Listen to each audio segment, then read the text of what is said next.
Good morning guys! So, andito tayo sa likod ng bahay. So, wala po tayong pasok today. So, kailangan natin mag-isip ng gagawin.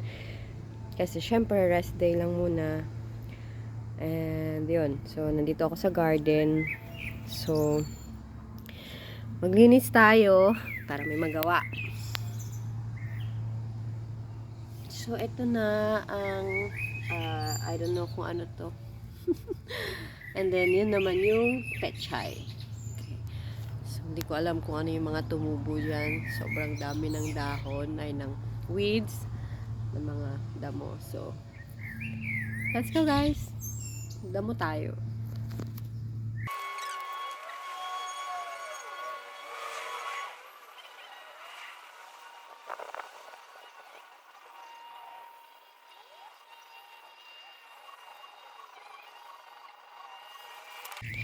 Yan na. So, meron ako nakita dito.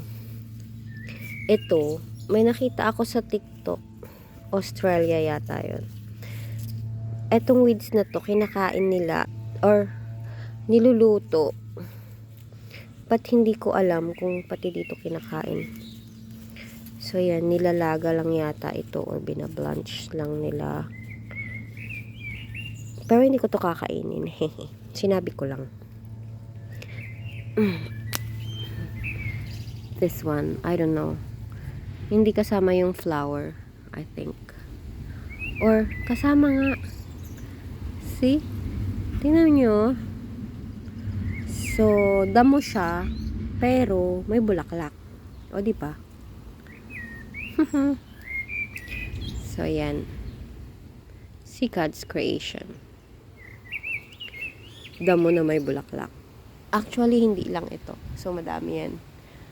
So, yan. Anyway, balik sa pagdadamo. Ang buhay natin dito sa New Zealand is like, simple lang. Simpleng buhay. Ngayon na yung summer, so, pwede tayong magtanim dito sa garden ng gulay para naman kahit papaano makabawas tayo ng bilihin. Siyempre, mahal ng bilihin dito actually.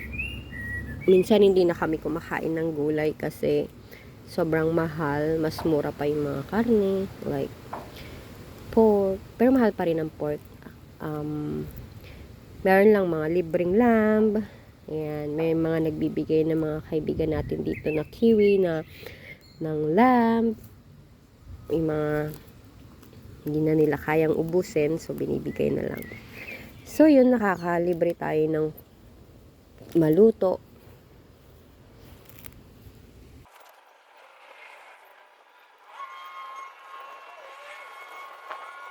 Yan, natapos ko na itong plot na to. Dito naman tayo sa pechay. Lagay ko dito. Hindi ko alam kung ano mga tanim na yan. Ang hirap talagang hindi marunong tumingin ng tanim-tanim. So, I think dito sa plot na ito kami nagtanim. Paalisin ko lang itong buong to. Then makikita ko na kung may pechay sa kabila.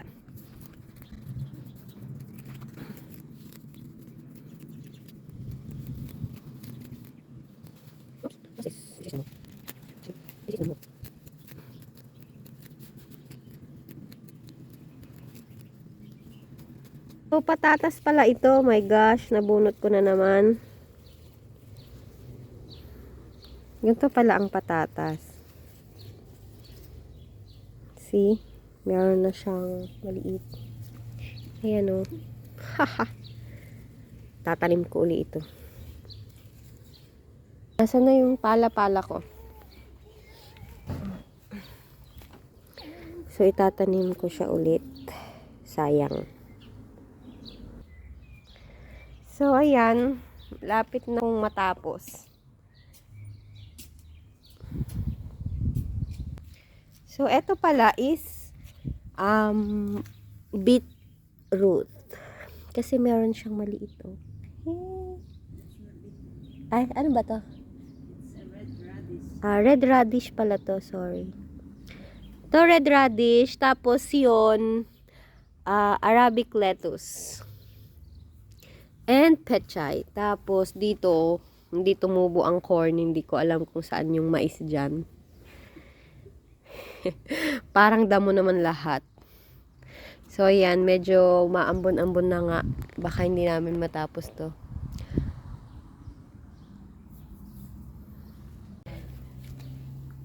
So, eto guys, meron kaming nabungkal na patatas. So, malaki na siya. Hindi namin tanim to actually. Tanim to ng dating nakatira dito.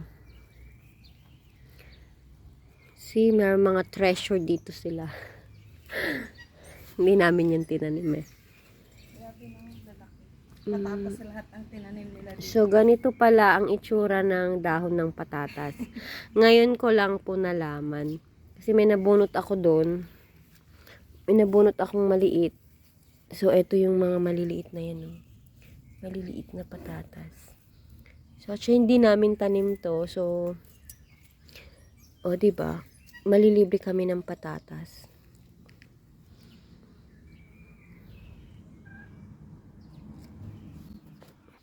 So, dahan-dahan lang tayo magtanggal ng dahon kasi baka matanggal natin ang bunga.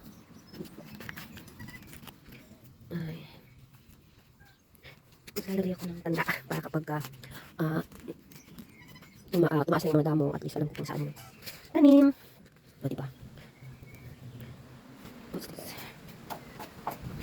So, meron na kaming libreng patatas for today. Yan, yan ka muna. Ganito lang ako ng tanda. Okay.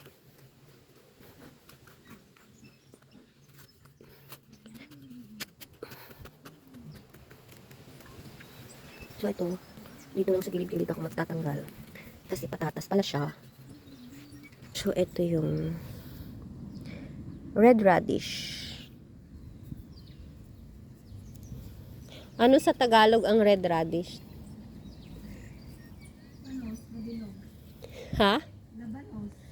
Ah, labanos. Pulang labanos pala siya. Oh my God. Natanggal ko. Ano to? Damo na? Oh, damo. Kala ko pareho lang. So, takpan ulit natin kasi kakainin yan ng ibon. Kasi yung ibang tanim namin guys, kinain ng ibon.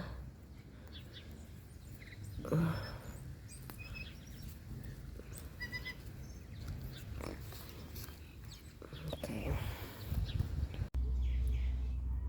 So, ito naman ang ating tanim na kamatis. So, meron tayong 6 na puno ng kamatis. Meron din tayong tanim na talong dito guys. So, isa lang ang tumubo actually. So, sana dumami ang iyong bunga.